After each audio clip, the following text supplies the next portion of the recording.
Former Bachelorette contestant claimed to be trans to trick liberals, that's what he was tricking. Former Bachelorette contestant Josh Seiter claimed in a recent interview that his public persona as a transgender woman was part of a social experiment aimed at highlighting the gullibility of the left.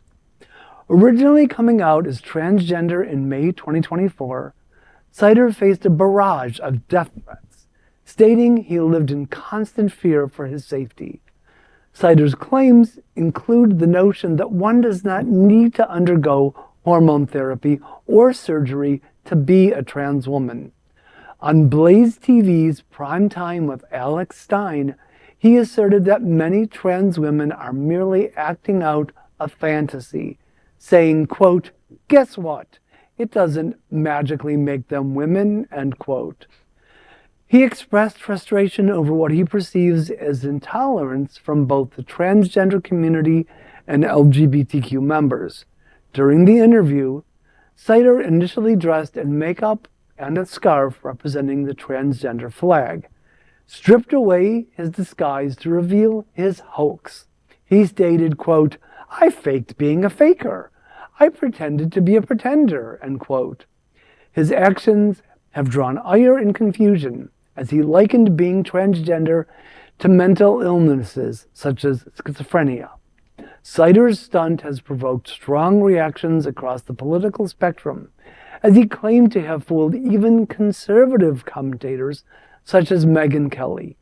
He also claimed that his supposed social experiment, he noticed the left's tendency to curry favor by aligning with whatever issues are currently trending, even if they personally disagree.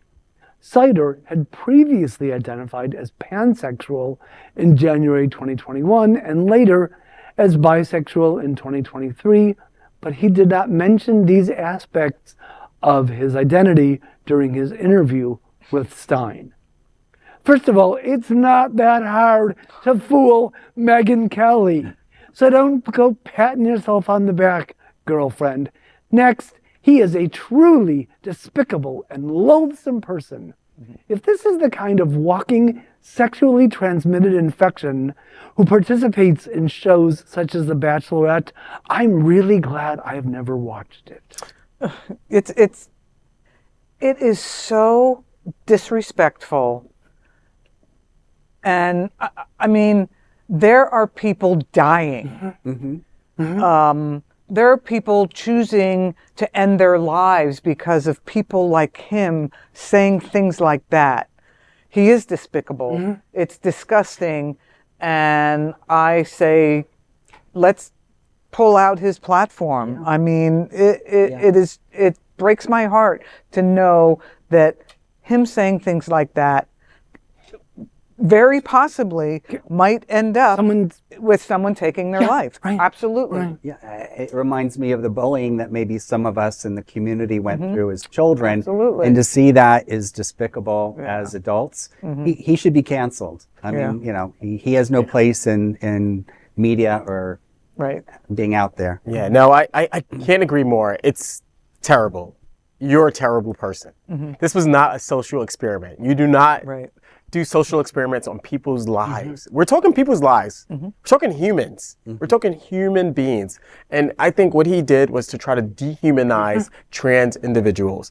You know, I just find it terrible, you know, and this is a topic that comes very, very close to me. Having had clients who are trans experienced, having had clients who have been murdered on Miami Beach. You're a terrible human being for doing this. Absolutely. And so I want to say a couple of other things. I just hate his like social media on his Instagram. He has trans activist and educator. You're not a trans activist doing it. Certainly not an Activists educator. do not do this. This is putting our movement backwards, right? You're feeding right into that right-wing rhetoric about our community, and it's terrible. And this can cost people's lives. So stop your crap. The other thing is, I can't believe you're a lawyer. Like, and God, I would sue your ass. because you're like, I feel like there's some liability out there. Like everything that you've done, you're putting a risk at trans individuals' lives, you know? Disbar him. Just bar him. Like it's just there's an ethics dilemma here, right? You're a lawyer. Come on, you're an officer of the court. You're a terrible freaking person. The last thing I want to say to you is stick to your damn OnlyFans, you know? And I don't know who the hell wants to give you $19.99 to see your ass, but you're despicable. You are beautiful. Like when I saw some pictures of you, you are beautiful, but you're ugly as hell with what you've done. That's all I got to say to your ass, Josh.